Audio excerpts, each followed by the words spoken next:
Oba Afolabi Ghandi Olaoye Hamda wazukura tiwo Ọlọ́run tó ṣe yìí adúpẹ́ Ghandi Ọlọ́run tó ṣe yìí oṣù ọ̀rẹ́gan látẹnu ọ̀tá ó ti fagilé Ọlọ́run tó ṣe yìí adúpẹ́ Ọlọ́run tó ṣe yìí oṣù ọ̀rẹ́gan látẹnu ọ̀tá ó ti di wẹ́lò mo gbẹ́dẹ́ o oyin dùn kẹ́ wá tó o mo gbẹ́dẹ́ o oyin dùn kẹ́ wá tó o.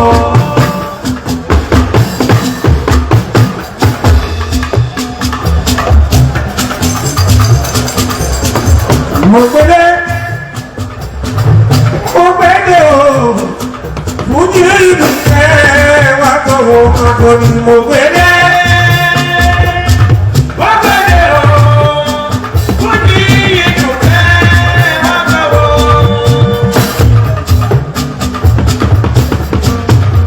Akíkókè kámọ́ nínú ọmọ ìgbò báyé wí.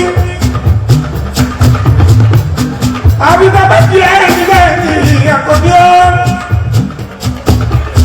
Mo tó fẹ́ràn mi tí mo fi ń ta ìlòjòjúmọ́ ìrẹ́. Rahmon mo gbẹ́dẹ́ o. Mo ní ìlú fẹ́ wá tó o.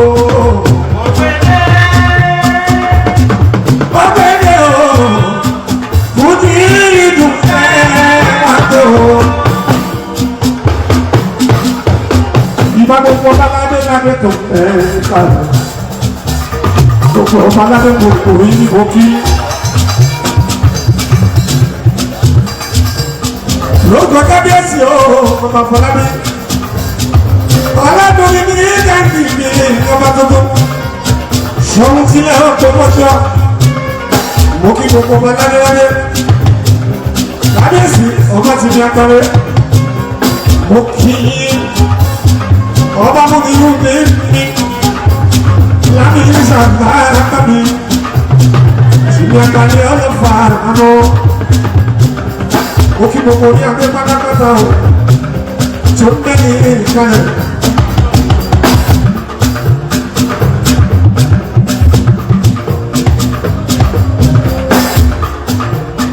Ilé fọ́ ọ̀la pé ọ̀rẹ́lẹ́sẹ̀ ìdùnnú ti dé Alábí àti ilé o ìdùnnú ti dé Alábí àti ilé o Oba Ghandi ti kó lẹ́gbẹ́. Alábí àti ilé Oba Ghandi ti oore. Ìlú ti dé ọmọ Ògbómọ̀ṣọ́ ìlú ọkọ̀ lẹ́yìn yẹbi l'Amẹ́ríkà ní ìlànà ní ìlú ti dé Alábí àti ilé Oba Ghandi ti oore. Ìlú ti dé Alábí àti ilé Oba Ghandi ti oore.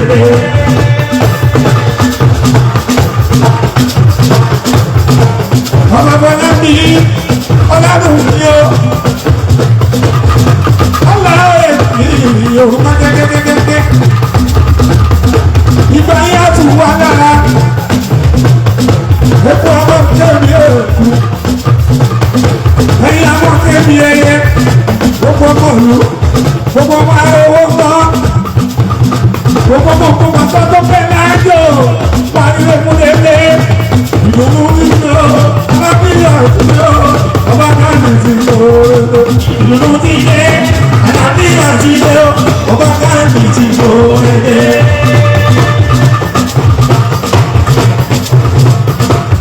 Òkìtì tó wọlé lọ́wọ́lẹ́ ìwà pín ọlọ́mọ ìkọ́ ọmọ ọ̀tá ìwọ́ nìkẹ́lẹ́ ẹ̀rẹ́gbẹ́ ọmọ fíwù ẹ̀rọ ọmọ mẹ́tì sáyù náà ní ìyàfò Adéwálé ayúbá mi bọ̀sùn pírẹ́tọ̀ mi Adéwálé kò mọ nípa ìgbé o láti wọ́n gbẹ́dọ̀ kó mọ̀ ìṣó adúpẹ́dúpẹ́ ojú gbogbo pátápátá bọ̀sùn ẹ̀ máa àti ìdúró ti dé o alábíyá ti dé o Oba Ghandi ti dé o ìdúró ti dé alábíyá ti dé o Oba Ghandi ti dé o. Ilé mi kọ́ kápẹ́ abẹ́rẹ́ jẹ́ ọ̀nà. Ilé mi kọ́ kápẹ́.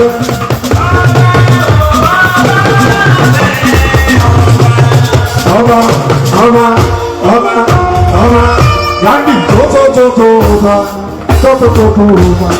Oba Ghandi Oba Oba Oba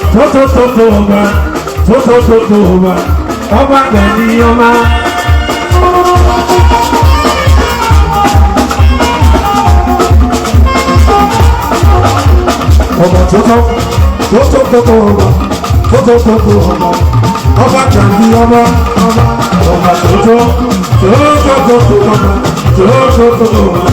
Ghandi Oba Ghandi Oba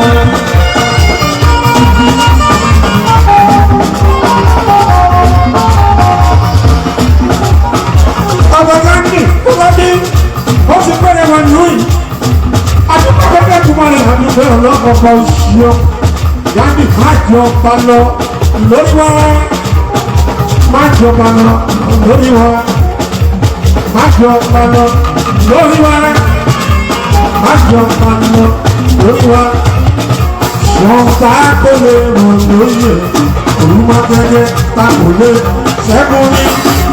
Ìjọba ẹ̀dùn àwa yéye òwò májọ paná lórí wa lọ́dún májọ paná Afolabi májọ paná lórí wa ọmọdé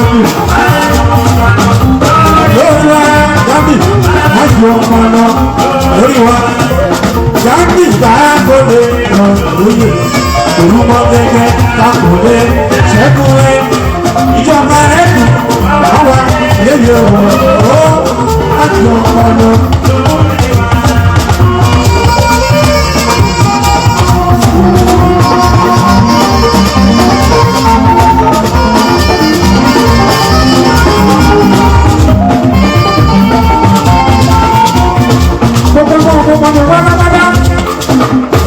Ilé lọ́kọ̀ lọ́dún lẹ́yìn omi, ẹ̀yìn lọ́dún orí rẹ̀, ọ̀gá tí ó rùn lọ́ṣọ̀, adúgbàdúgbàdúgbà, lẹ́kùn, orientation ceremony and presentation of performance.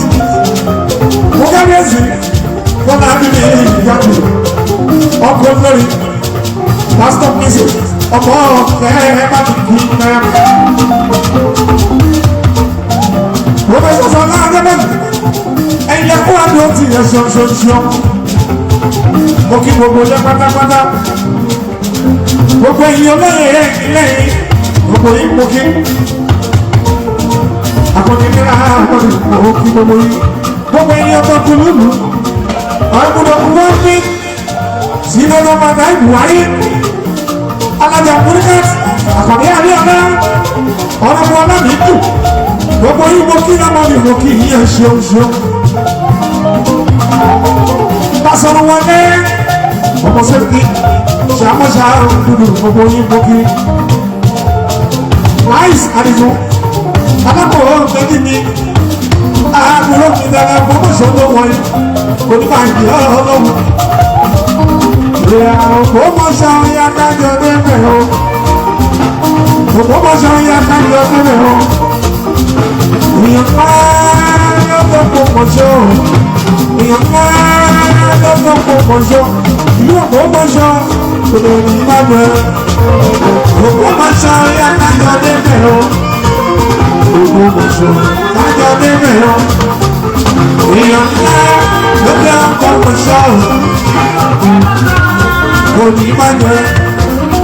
Èèyàn ńlá l'Ògbómọ̀ṣọ́, ìlú Ògbómọ̀ṣọ́ onímọ̀jẹ́ adẹ́nuwọ̀kọ̀ asimi adẹ́nuwọ̀kọ̀ Asimi, Oko jajajajajaja, Oko Ogbomoso, Adeluwoko, Asimi, Adeluwoko, Asimi, Adeluwoko, Asimi, Oko jajaja, Oko Ogbomoso, Adeluwoko.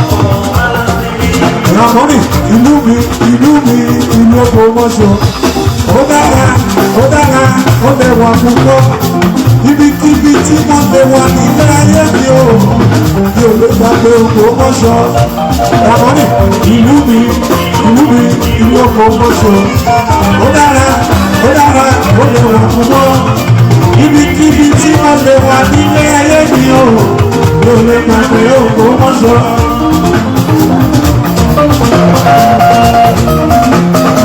Ọgbẹ́ pàtàkì lọ́wọ́ ìṣẹ́sẹ́lẹ́sì lọ́wọ́ ṣe ìmọ̀kìlẹ̀ ṣe ìmọ̀kìlẹ̀.